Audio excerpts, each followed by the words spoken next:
అన్నమయ్య జిల్లా చిట్వేల్ మండలంలో గంజాయి అమ్మకాలపై పోలీసులు ఉక్కుపాదం మోపారు. చిట్వేల్ మండలం నగిరిపాడు గ్రామంలోని గొల్లపల్లి క్రాస్ వద్ద గంజాయి స్మగ్లర్లను చిట్వేల్ పోలీసులు అదుపులోకి తీసుకున్నారు. గంజాయి స్మగ్లింగ్ పాల్పడుతున్న నిందితుడు గొల్లపల్లి గ్రామానికి చెందిన గంధం ప్రసాద్గా గుర్తించారు. నిందితుడి నుంచి 650 గ్రాముల గంజాయిని స్వాధీనం చేసుకున్నారు. గంజాయి గంధం ప్రసాద్ పొలంలో సాగు చేస్తున్నట్లు పోలీసుల విచారణలో తేలింది. దీంతో పోలీసులు వ్యవసాయ తోటలో ఉన్న గంజాయి కొమ్మలను పోలీసులు స్వాధీనం చేసుకున్నారు. గంజాయి విలువ సుమారు 16.250 ఉంటుందని చిట్వేల్ సీఐ వెంకటేశ్వర్లు పేర్కొన్నారు. ఎవరైనా అసాంఘిక కార్యకలాపాలకు పాల్పడితే చర్యలు తప్పవని సీఐ హెచ్చరించారు.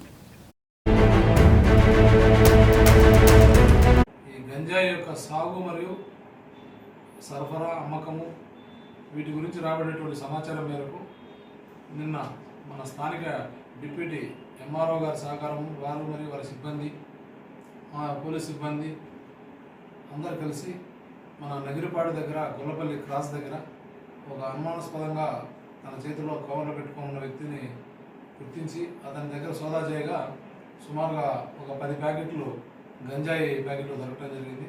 అతను విచారణ చేస్తే అతని ఊరు నగిరిపాడు గొల్లపల్లి అని, తన పేరు గంధం ప్రసాద్ అని చెప్పి తెలియజేయడం జరిగింది. ఆ ప్యాకెట్స్లో వెరిఫై చేయగా సుమారు ఒక్కోటి 15 గ్రాముల దాకా ఉన్నాయి.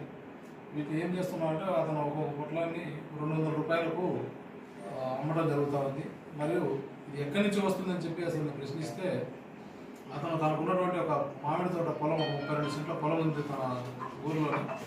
ఆ పొలంలో గతంలో 20 సంవత్సరాల నుంచి ఇతనికి గంజాయిని సేవించేటువంటి అలవాటు ఉంది. అతను ఆ దాంట్లోనే కొన్ని మొక్కలు వేసుకొని పెంపకం చేస్తూ తాగేవాడు. తర్వాత క్రమేణా సుమారు సంవత్సరంన్నర నుంచి దీన్ని మళ్ళీ అమ్మకానికి కూడా అతను బయట ఎండబెట్టి ప్యాకింగ్ చేసి అంటే బయట యువకులకు అమ్మడం జరుగుతూ ఉంది. బయట నుంచి కూడా చాలామంది యువకులు వచ్చి అతని దగ్గర తీసుకొని పోతూ ఉన్నారు. ఈ క్రమంలో అతన్ని అక్కడ ఉన్నటువంటి తోటలో పెంచినటువంటి మొక్కలు, అతని దగ్గర ఉన్నటువంటి ప్యాకెట్స్ను అన్ని సుమారుగా అన్నింటినీ ఎంఆర్ఓ గారి డిప్యూటీ ఎంఆర్ఓ గారి సమక్షంలో సీజ్ చేయడం జరిగింది. సుమారుగా 650 గ్రాముల గంజాయి క్వాంటిటీ మనకు అతని దగ్గర లభ్యమైంది. అతన్ని ఈరోజు రిమాండ్కి పంపిస్తూ ఉన్నాం. మరియు అతని దగ్గర తీసుకొని పోయినటువంటి యువకులు కూడా కొంతమంది గుర్తించి వాళ్ళ పేరెంట్స్ని కూడా పిలిపించి గట్టిగా కౌన్సిలింగ్ చేయడం జరిగింది.